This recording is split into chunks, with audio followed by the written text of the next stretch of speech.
अजीज तलबा, अस्सलाम वालेकुम। पेपर पेपर पेपर आज हम पेपर के बारे में एक बार फिर बात करने वाले हैं। और आज की वीडियो में हम बात ये करने वाले हैं कि एग्ज़ाम के अंदर जब आप जाएं तो आपके पास क्या क्या चीज़ें होनी चाहिए, क्या चीज़ का आपने एहतियात करनी है, किस चीज़ को आपने लेकर नहीं जाना, जवाबी कापियाँ आपको कैसे मिलनी है, हाजिरियाँ कैसे होनी है, साइंटिफिक या नॉन साइंटिफिक कैलकुलेटर का इस्तेमाल आपको इजाज़त है या नहीं है, और किस चीज़ से पेपर हल करना है। तो अगर आप इनके बारे में कुछ जानना चाहते हैं तो वीडियो को स्टार्ट से एंड तक देखें। लेकिन अगर आप नहीं जानना चाहते हो तो इस वीडियो को देखने की ज़रूरत बिल्कुल नहीं है, कोई ज़रूरत नहीं है इस वीडियो को देखने की, बिल्कुल अभी स्किप करें, जाएं, छोड़ें, क्या देखनी है। लेकिन अगर आप देखना चाहते हैं तो फिर चलिए चलते हैं आज की वीडियो की तरफ। अगर आपको वीडियो पसंद आए तो वीडियो को लाइक करें, इसे अपने दोस्तों के साथ शेयर करें। अगर आप इस चैनल पर नए हैं तो फौरी तौर पर सब्सक्राइब का बटन दबाएं और साथ मौजूद घंटी का बटन दबाएं, ताकि जैसे ही हम कोई वीडियो अपलोड करें आपको उसका नोटिफिकेशन फौरी मिले।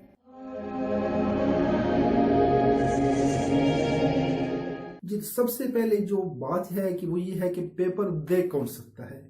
अब पेपर देने के लिए भी अल्लामा इकबाल ओपन यूनिवर्सिटी में एक क्राइटेरिया है, वही बंदा पेपर दे सकता है जिसने अपनी असाइनमेंट्स जो हैं वो टाइमली सबमिट कराई हैं और उनमें 40% मार्क्स ले लिए हैं। अगर आपने अपनी असाइनमेंट टाइमली सबमिट नहीं कराई और 40% मार्क्स उनमें नहीं लिए तो इसका मतलब ये है कि आपको सालाना इम्तिहान देने की कोई ज़रूरत नहीं है, क्योंकि अगर आप 100/100 नंबर भी ले लें तो भी आपको फेल ही करना है, यूनिवर्सिटी ने आप पास नहीं होने वाले। तो अगर आपने असाइनमेंट जमा नहीं कराई तो बेशक घर बैठे पेपर देने की कोई ज़रूरत नहीं है। नेक्स्ट क्वेश्चन ये है कि पेपर किस चीज़ से हल करना है। तो पेपर आपने हल करना है ball point, pen, pointer, marker, जो मर्जी आप यूज करें। हमारे से मशवरा करें तो हम आपको कहेंगे कि आप बॉल पॉइंट यूज करें पेपर हल करने के लिए। बॉल पॉइंट क्यों यूज करें? बॉल पॉइंट इसलिए यूज करें कि इसकी लिखाई जो है ये कहीं पानी वगैरह में अगर कुछ हो जाए, नमी वगैरह आ जाए तो इसकी लिखाई मिस नहीं होती, ये बड़ी पक्की लिखाई होती है इसकी। तो मैं ज़ाती तौर पे आपको बॉल पॉइंट का ही मशवरा देता हूँ कि आप अपना पेपर बॉल पॉइंट से हल करें। और उसके बाद सही कौन सी होनी चाहिए? सही आपके पास नीली हो या हेडिंग के लिए काली हो, इसके अलावा आप कोई और सही यूज नहीं कर सकते। पीली, ग्रीन या कोई और रेड, कोई और इंक आप यूज नहीं कर सकते, सिर्फ ब्लू और ब्लैक इंक आपने यूज करनी है। और उसके बाद नेक्स्ट क्वेश्चन ये आता है कि साथ हम क्या क्या लेकर जाएं। तो आपने साथ लेकर जाना है अपनी रोल नंबर स्लिप, सबसे पहले अपनी रोल नंबर स्लिप को साथ लेके जाना है। उसके बाद आपने अपने साथ अपना शनाख्ती कार्ड लेके जाना है। और अगर आपके पास शनाख्ती कार्ड नहीं बना हुआ, आप मेरी तरह छोटे बच्चे हैं, तो आपने क्या करना है, आपने अपना फॉर्म बे लेके जाना है, अपने अब्बू का शनाख्ती कार्ड साथ लेके जाना है, अब्बू का नहीं है तो अम्मी का साथ लेके जाना है, और उसके साथ साथ अपनी एक तस्वीर, खूबसूरत सी तस्वीर, किसी भी गवर्नमेंट हाई स्कूल या मिडिल स्कूल के हेडमास्टर से मोहर और साइन करा के अपनी तस्वीर लेके जानी है, ऐसे उठा के नहीं चले जाना। तस्दीक शुदा तस्वीर साथ लेके जानी है। ये चीज़ें आपकी एग्जाम सेंटर के अंदर दाखिल होने से पहले चेक होती हैं। आपकी रोल नंबर और आपका आइडेंटिटी यानी तस्वीरी शनाख्त, चाहे वो आईडी कार्ड हो या फॉर्म बी, तस्वीर और अबू का शनाख्ती कार्ड, कुछ भी हो जाए, आपको शनाख्त एग्जाम सेंटर में दाखिल होने से पहले करानी होती है। उसके बाद आपने लेके जाना है पेन, बॉल पॉइंट, जिस चीज़ से आप लिखना चाहते हैं एक अदद फालतू ज़रूर लेके जाएं। ठीक है, फालतू इसलिए लेके जाएं कि कुछ पता नहीं होता, ख़राब भी हो सकता है, सही भी ख़त्म हो सकती है। खैर, हम जितना लिखते हैं सही किधर ख़त्म होनी है, ख़राब होने के ज़्यादा चांसेस है कि हो सकता है कि आप लिखते लिखते उसमें कोई तिनका तुमका कुछ भी आ सकता है तो वो ख़राब हो सकती है। तो इसके लिए मैं आपको यही रिकमेंड करूँगा कि आप अपने पास एक अदद फालतू बॉल पॉइंट रखें।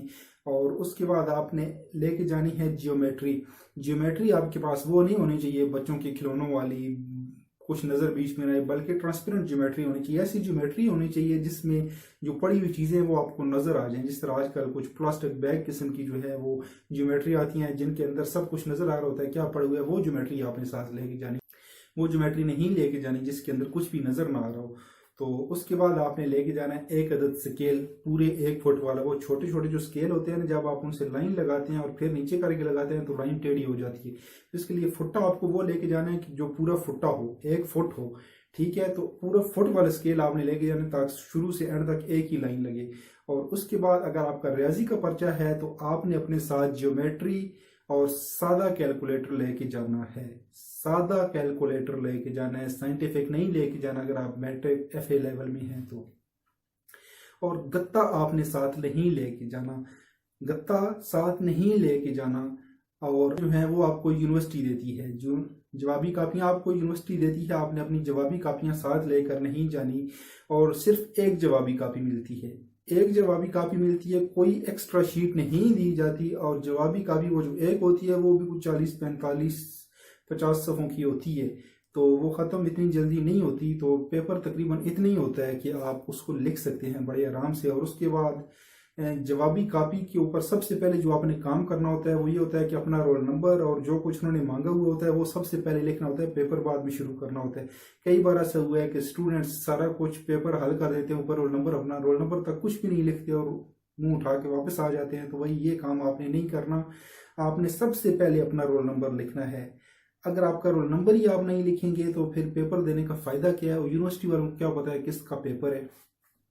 तो आपने ऊपर अपना रोल नंबर और दस्तखत आपने वो करने हैं जो आपने दाखिला फॉर्म भेजते हुए अपने दाखिला फॉर्म के ऊपर किए थे, वो दाखिला फॉर्म वाले आपने दस्तखत करने हैं। क्योंकि अगर खुदा न खास्ता आपके ऊपर कोई यूएमसी कट जाए या पर्चा वगैरह हो जाए तो सबसे पहले यूनिवर्सिटी आपके दस्तखत मैच करती है।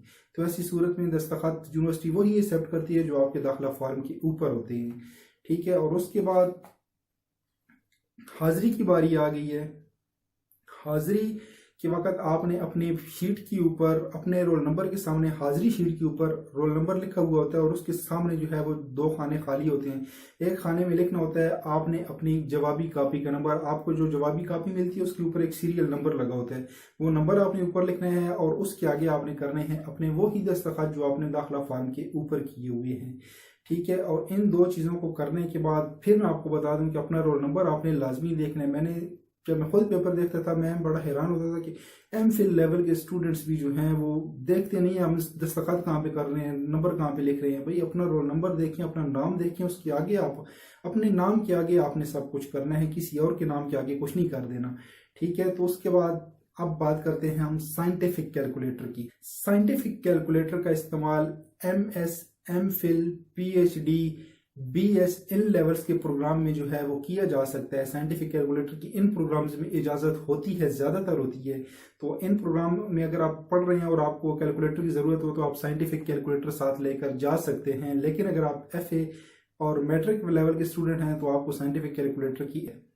और लास्ट में मैं आपको बता दूं कि अगर आपको रोल नंबर स्लिप ना मिले तो आपने यूनिवर्सिटी की वेबसाइट से अपनी रोल नंबर स्लिप प्रिंट कर लेनी है। ये रोल नंबर स्लिप हर जगह पे एक्सेप्टेबल है, कोई ऑब्जेक्शन नहीं होता कि आपने नेट वाली स्लिप क्यों लाई हुई है।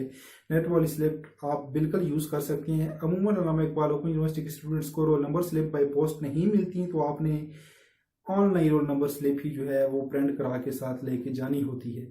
तो उम्मीद है कि आपको ये सारी बातें पता चल चुकी होगी कि पेपर के दौरान आपने किन चीज़ों की एहतियात करनी है, क्या चीज़ें लेके जानी है, क्या चीज़ें नहीं लेके जानी। तो अब इसके साथ मुझे दीजिए इजाज़त। अल्लाह हाफिज़। पाकिस्तान जिंदाबाद और अफवाज पाकिस्तान पाइंदाबाद। अगर आपको वीडियो पसंद आए तो वीडियो को लाइक करें, इसे अपने दोस्तों के साथ शेयर करें। अगर आप इस चैनल पर नए हैं तो फौरी तौर पर सब्सक्राइब का बटन दबाएं और साथ मौजूद घंटी का बटन दबाएं ताकि जैसे ही हम कोई वीडियो अपलोड करें आपको उसका नोटिफिकेशन फौरी मिले। तो इसके लिए मैं आपको यही रिकमेंड करूंगा कि